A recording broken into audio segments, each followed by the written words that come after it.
Leading the debate, Senator Ali Ndume stressed that the current economic situation and the need to have a social intervention scheme that can lift people out of poverty was the overriding concern of the National Assembly.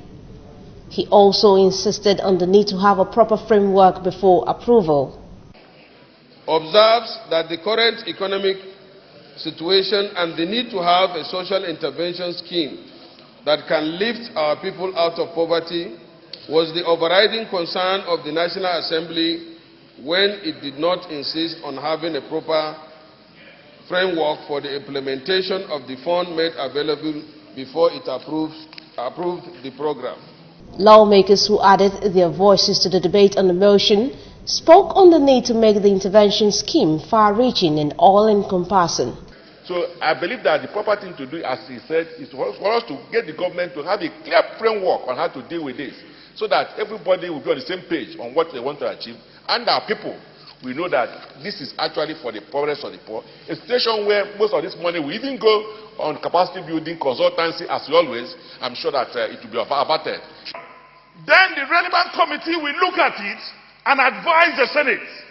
Without our approval, they cannot implement the program, and we must make that declaration and resolution very, very clear. And any attempt to go ahead and implement it without the approval of the Senate is undermining the laws of this country.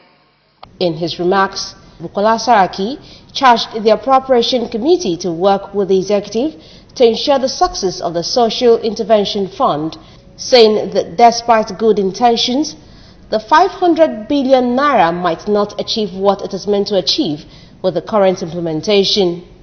So I think it's important that as the chairman of Poverty Alleviation works very closely with the respective agencies so that these prayers that we have put forth, this motion, can quickly be addressed so that corrections can be made so that we don't have the same problem that we had with previous intervention programs. Thank you. Senate also resolved that a clear accountability channel must be created, continuously audited and submitted to the National Assembly.